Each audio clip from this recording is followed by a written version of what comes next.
بسم اللہ الرحمن الرحیم۔ عزیز طلباء، امید ہے آپ خیریت سے ہوں گے اور حکومت کی طرف سے جاری کردہ SOP کے مطابق اپنے شب و روز گزار رہے ہوں گے۔ گھر میں رہیں، محفوظ رہیں اور صفائی کا خاص خیال رکھیں۔ اپنے ہاتھوں کو دھوتے رہیں، بار بار دھوتے رہیں، صحت مند زندگی گزاریں۔ بلا مقصد گھومنے سے پرہیز کریں اور 6 فٹ کا فاصلہ رکھیں۔ اور اگر کوئی آپ کے ارد گرد کوئی شخص کورونا میں مبتلا ہو یا اس میں علامات ظاہر ہوں کورونا کی، تو ذمہ دار ادارے کو فوراً اطلاع کریں۔ اللہ ہمارا سب کی حفاظت کرے۔ عزیز طلباء، آج کا ہمارا موضوع اردو کی ابتدا اور آغاز کے بارے میں جاننا ہے۔ اس کے لیے ماخذ اردو نثر کی داستان حمید کی لکھی ہوئی۔ حمید ناول نگار ہیں، افسانہ نگار ہیں، مزاح نگار ہیں، ڈرامہ نویس ہیں۔ 25 اگست 1928 کو امرتسر میں پیدا ہوئے اور 29 اپریل 2011 کو انتقال ہوا۔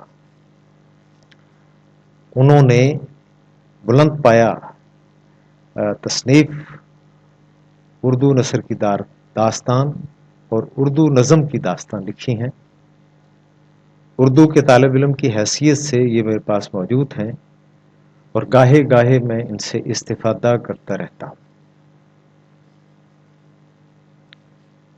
عزیز طلباء، اردو کی ابتدا و آغاز کے بارے میں کئی نظریات ہیں، لیکن ان میں ایک چیز مشترک ہے کہ اردو کی ابتدا بر صغیر پاک و ہند میں مسلمان فاتحین سے ہوئی اور اردو زبان بڑے کٹھن مراحل سے گزری ہے۔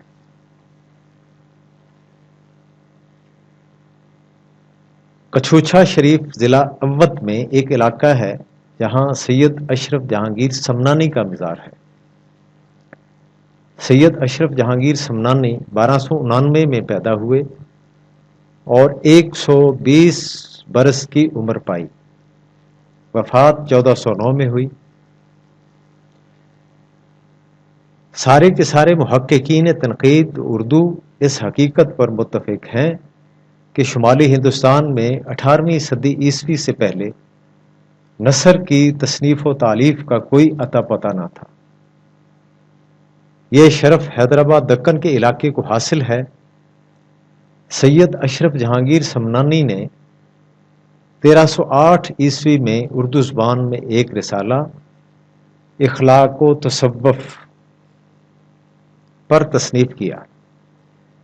میر نظر علی درد کاکوری لکھتے ہیں، سید اشرف جہانگیر نے اپنے سلسلہ کے ایک بزرگ مولانا وجیہ الدین کے ارشادات کو اردو زبان میں جمع کیا۔ اس زمانے میں زبان ہندی کہتے ہیں۔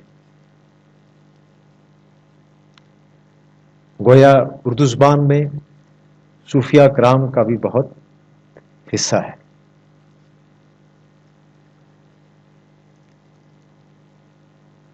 سلطنت دلی کے بادشاہ علاء الدین خلجی،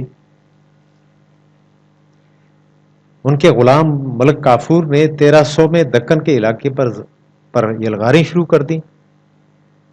1306 عیسوی میں 6 برس کے اندر اس نے سارے مہاراشٹر کے علاقے کو اپنی دلی کی قلمرو میں شامل کر لیا۔ مسلمانوں کی فوج جو دلی سے نکل کر دکن میں گئی، اپنے ساتھ اردو زبان بھی لے کر گئی۔ ان لوگوں اور دوسرے امراء اور اہل علم و فن کے دکن میں آباد ہو جانے سے دکن میں اردو کی داغ بیل پڑ گئی۔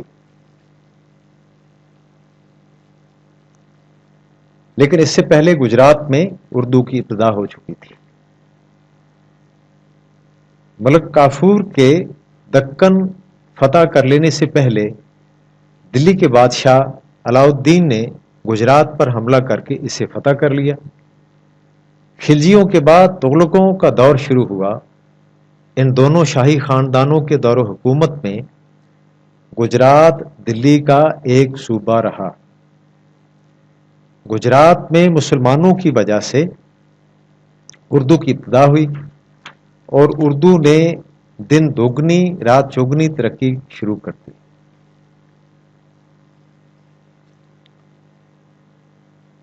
کہ اردو کی قبولیت ہے۔ مسلمان سیاح، مشہور مسلمان سیاح ابن بطوطہ افریقہ کا رہنے والا تھا۔ وہ سلطان محمد تغلق کے عہد میں 1333 میں ہندوستان آیا۔ اس نے اپنا مشہور سفر نامہ عربی زبان میں ہی لکھا، لیکن اس دور میں اردو کا رواج اس قدر عام ہو چکا تھا کہ اس نے اپنے سفر نامہ میں بے شمار الفاظ فارسی کے لکھے۔ اس سفر نامہ میں ابن بطوطہ لکھتا ہے کہ دکن اور گجرات میں لوگوں کی عام بول چال کی زبان ایک ایسی زبان تھی جس میں عربی، فارسی، ہندی، سنسکرت اور شمالی ہند کی بھاشاؤں کے لفظ پائے جاتے ہیں، اور اس زبان کو یہاں کے لوگ زبان ہند ہی بولتے ہیں۔ جو قبولیت زبان ہند کو میسر ہے وہ کسی اور زبان کو نہیں ہے۔ عزیز طلباء، اس کے بعد مغلیہ سلطنت کا قیام 1483 میں ہوا۔ مغلوں نے ہندوستان میں اپنی سلطنت قائم کرنے کے بعد اردو زبان کے فروغ میں بھی بڑھ چڑھ کر حصہ لیا۔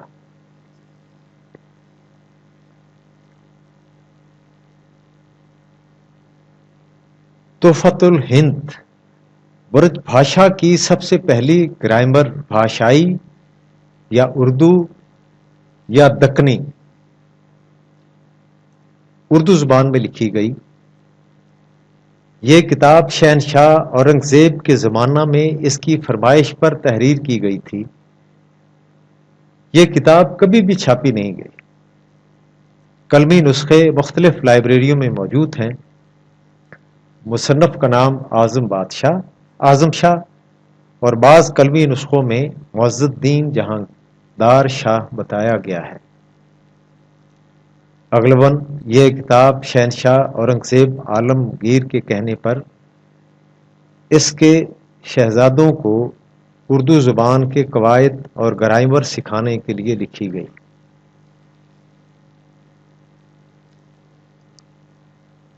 اب اردو زبان کے لفظ کے ماخذ کے بارے میں، اردو ترکی کا لفظ ہے، اردو ترکی زبان کا لفظ ہے جس کے معنی لشکر کے ہیں۔ 17ویں صدی کے وسط میں جو شاہجہانی لشکر دہلی میں مقیم رہا وہ اردو معلی کہلاتا تھا۔ شریف الدین اصلاحی لکھتے ہیں کہ 200 سال سے مادری زبان اس نام سے موسوم ہے۔ اول زبان اردو معلی کہلاتی تھی، یعنی شاہی لشکر کی زبان۔ رفتہ رفتہ زبان کا لفظ خارج ہو گیا اور اردو معلی بچ رہا۔ کچھ عرصہ بعد از راہ اختصار معلی بھی ساقط ہو گیا اور صرف اردو باقی رہ گیا۔ مزید برآں اس وقت اردو کو ہندوی، ہندوستانی، ریختہ، دکنی اور گجراتی کے ناموں سے یاد کیا جاتا تھا۔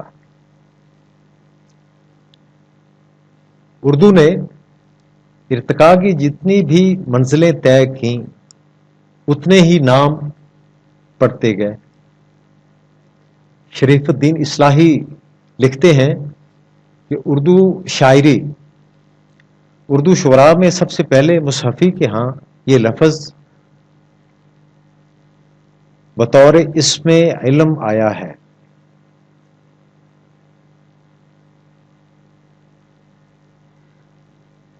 لکھتے ہیں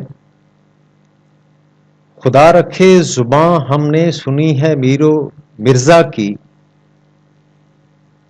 کہیں کس منہ سے ہم اے مصحفی اردو ہماری ہے۔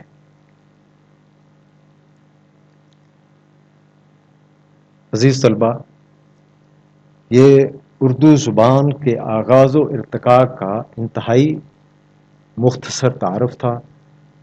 انشاءاللہ اگلا اس سے نیکسٹ لیکچر جو ہمارا ہوگا وہ کتاب کے پہلے سبق مناقب اب عمر بن عبدالعزیز رضی اللہ تعالیٰ عنہ جو شبلی نعمانی کا لکھا ہوا ہے ان سے ہوگا۔ اللہ حافظ۔